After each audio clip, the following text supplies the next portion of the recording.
Berkaraoke jam 2 pagi, itu insan hebat. 1 Rejab, nampaknya disambut pimpinan PAS yang kononnya melabelkan diri sebagai parti Islam dengan kenyataan bahawa Menteri Besar Negeri PAS yang asyik berkaraoke di waktu insan lain bertahajud sebagai orang yang hebat. PAS mengakui ada sesetengah ahli parti itu tidak senang dengan kegiatan Datuk Seri Muhammad Sanusi Mak Nur yang aktif melayan sesi karaoke secara dalam talian sehingga kelewat pagi bersama wanita ajnabi dan para wala untit yang bernikab sambil menggelitis. Menurut Ketua Dewan Ulama PAS Pusat, Datuk Haji Ahmad Yahya, parti itu ada menerima pelbagai teguran, malah sesetengah ahli menganggap Muhammad Sanusi sebagai melakukan dosa besar. Kata Ahmad, PAS menyambut baik sikap ditunjukkan ahli terbabit kerana ia melambangkan mereka sayang kepada parti dan berani menegur pemimpin. Saya sendiri menerima pelbagai pandangan dan saya pun baca komen-komen dalam media sosial.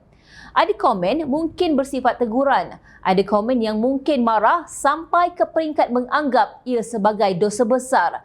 Katanya semasa menyampaikan ucapan dalam program Munakasah Ucapan Dasar Presiden di Kedah baru-baru ini yang baru sahaja ditularkan. Ahmad yang juga Pesuruhjaya PAS Kedah serta ahli Parlimen Pokok Sena berkata, ahli parti terasa tidak wajar Muhammad Sanusi melayan anak muda menyanyi sedangkan mereka sendiri diminta bermunajat, qiyamulai, berzikir dan seumpamanya. Sedangkan ada pemimpin berkaraoke, tambahnya. Pun begitu, Ahmad berkata, Sanusi merupakan seorang pemimpin PAS yang hebat. Katanya, setiap kali Sanusi berkaraoke, isteri pengarah pilihan raya PN itu, Datin Seri Jus Malailani Jusof, menemani di tempat sama walaupun tidak kelihatan oleh orang lain. Malah, Ahmad sendiri mengesahkan keberadaan Jus Malailani itu. Ada satu perkara yang hebat tentang Menteri Besar kita ini. Setiap kali dia live, ada karaoke, ada menyanyi atau apa, akan bersama dengan dia adalah Toh Puan, isteri menteri ada di sebelah. Itu kebiasaan. Ini saya dapat sahkanlah ada bersama, katanya lagi. Sebelum ini Muhammad Sanusi mengundang kecaman orang ramai selepas didapati ralit berkaraoke dengan perempuan lain melalui platform TikTok sehingga jam 2 pagi. Bagaimanapun Sanusi telah mempertahankan tindakan berkenaan dengan berhujah ia tidak melanggar sebarang undang-undang maupun arahan agama. Kata Sanusi, ia menjadi isu kerana musuh politik mengambil kesempatan dengan menyunting bahagian tertentu video tersebut dan disertai dengan kapsion panas. Mengulas lanjut, Ahmad berkata, PAS menerima segala teguran ahli terhadap tindakan Sanusi itu dan akan menelitinya. Mungkin apa yang dilakukan oleh Datuk Seri MB pada satu sudut kita rasa kurang selesa. Masing-masing rasa mungkin tak boleh buat begitu sampai tengah malam. Mungkin ada yang anggap tindakan begitu tidak sesuai. Jadi, saya kira seperti yang disebut Yang Berhormat bahawa parti akan urus macam mana tetapi pandangan Datuk MB tadi juga perlu untuk ada pertimbangan di pihak kita, katanya.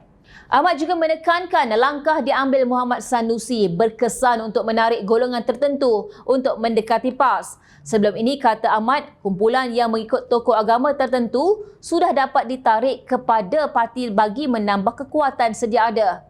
Wah, tepukan gemuruh untuk kenyataan Ketua Dewan Ulama PAS Pusat yang menyifatkan langkah diambil Muhammad Sanusi berkesan untuk menarik golongan tertentu untuk mendekati PAS.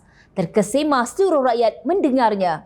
Menggelitis dengan wanita ajnabi, berkaraoke jam 2 pagi, itu satu pendekatan untuk menarik golongan tertentu mendekati PAS? Seperti biasa, dalil dan kias akan terkeluar bagi menghalalkan dan menampakkan kononnya usaha mereka itu suci dan tidak tersasar. Bak kata Ahmad Yahya, pandangan Muhammad Sanusi juga perlu untuk dipertimbangkan. Apa yang perlu dipertimbangkan? Janganlah memperbodohkan dan mengelirukan rakyat dengan cara begini. Sesungguhnya, apa yang halal itu jelas dan yang haram itu jelas. Di antara keduanya, terdapat perkara-perkara yang syubhat, iaitu samar-samar yang tidak diketahui oleh orang banyak. Maka, sesiapa yang takut terhadap syubhat berarti dia tidak menyelamatkan agamanya dan kehormatannya. Dan siapa yang terjerumus dalam perkara syubhat, maka akan terjerumus dalam perkara yang diharamkan. Riwayat Bukhari dan Muslim. Kami rakyat yang jahil akan terus berfikir, terserah kepada para ulama dan asatizah untuk menghuraikan maksud hadis ini. Wallahu alam. Ingat, rakyat sentiasa memerhati.